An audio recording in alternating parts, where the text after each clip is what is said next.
Hi, this is Tom Meadows from Word Central Study Center. And I'm Judy Good. I'm a teacher here, and we have a mission, and that's to stretch. Oh, she missed me. To stretch your faith. Good job, Tom.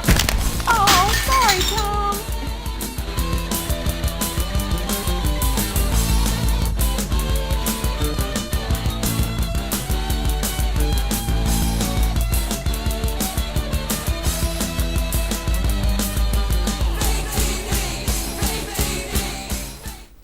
Hey, everybody. Here we are, Tom.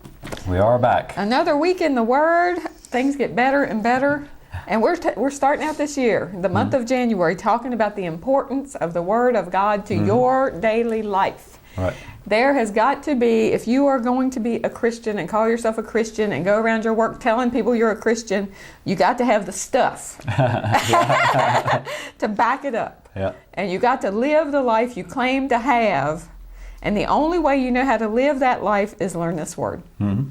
And, you know, people have so many misconceptions. I mean, some people think that if you're a Christian, you just be a doormat for everybody. Yeah. And whatever somebody does, you just take it and grin, and you never speak up. And no, that we are going to blast through all the misconceptions.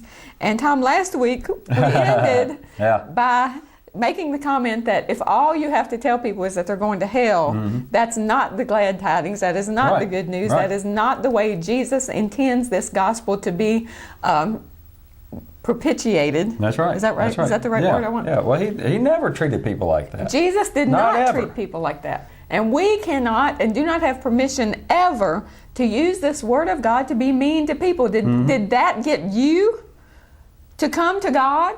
Not most people. That's I mean, right. it caused Tom to have fear.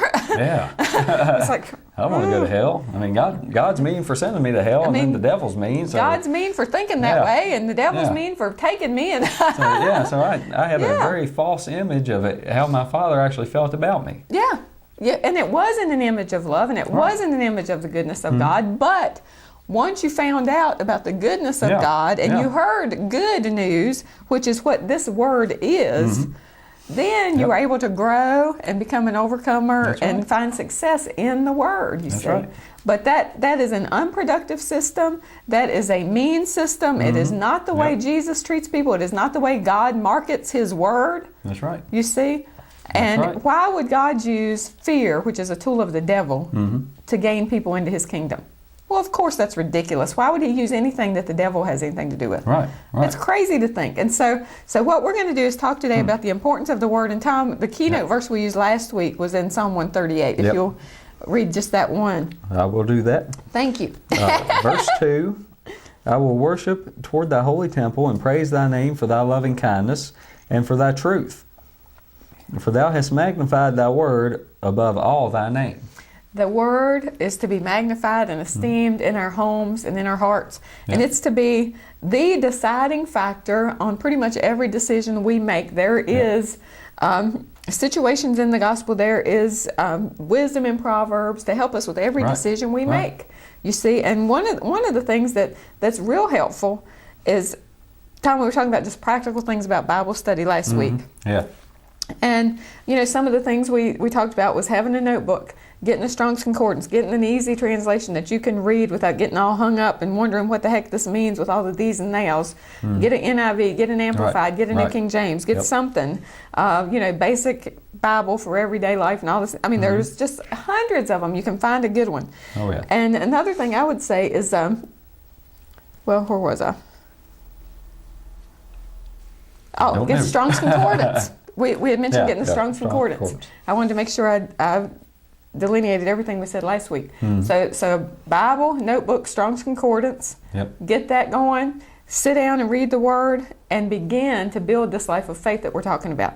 Now, Tom, I wanted to go into John 1 because that talks about the importance of the Word and how God sees the Word and how we should see the Word. Oh, yeah.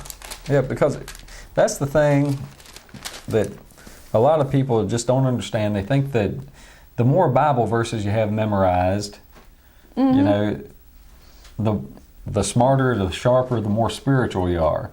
Which that's fine if you want to do it that way. I mean, it's good to have them memorized. Yeah, that's all fine and well. But the point of it is how you perceive what you have memorized. Yeah. Do you have the understanding of what that is? And we talked last week about, faith come by hearing and hearing. I mean, you can see a verse and see it and see it and see it and then read it one day and suddenly it comes open to you. Yep. And you have the hearing, you have the enlightenment of it. Because faith comes by hearing, hearing by the word. The more word that goes in, the more light you're going to have, the more understanding you're going to have, the more you're going to see the nature of Jesus. All the time I know what I was going to say. When you start to study the Bible, read the Gospels, Matthew, Mark, Luke, and John. Yeah, absolutely. Read them and read a proverb a day. But that is the best way that you can start, because what we want to do is we want to understand and know beyond any kind of compromise or doubt what Jesus would do. We don't want to wonder what he would do. We want to know what he would do, how he would treat people, how he talks to people, what he does with people, and that way we can be his body in the earth. We cannot be his body in the earth with him being a stranger to us. That's right. That's right. There's no way.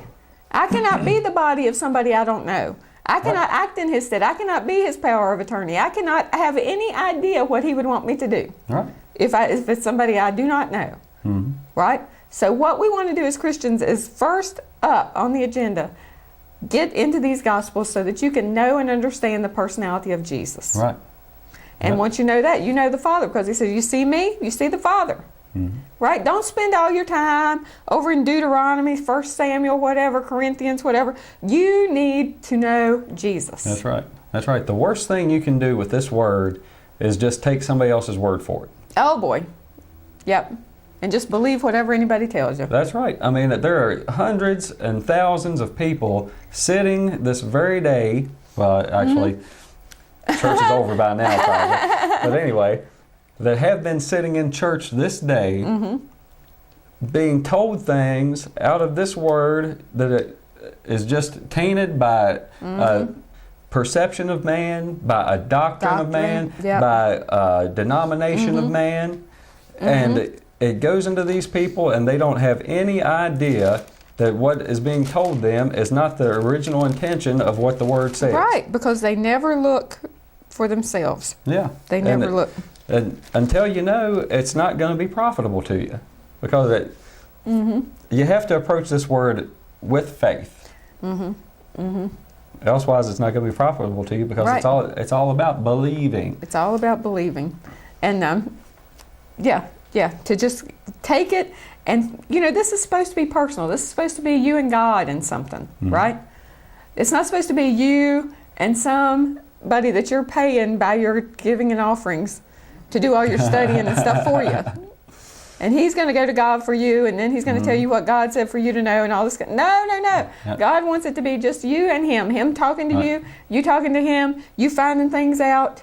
He wants it to be personal, you see. And while the preacher is vital, he's there to help you get opened up to the Word and help you learn and help you get your feet steady and all these kinds of things. Ultimately, this is supposed to be the relationship between you and your Creator. Right? That's right. And that's when it gets good. Oh, yeah. When you start getting in here for yourself, when you cannot live vicariously through your preacher. That's right. His revelation is his revelation. What we want to encourage you to do is have some revelation that you can call your own. That's when you start getting into the riches of his grace.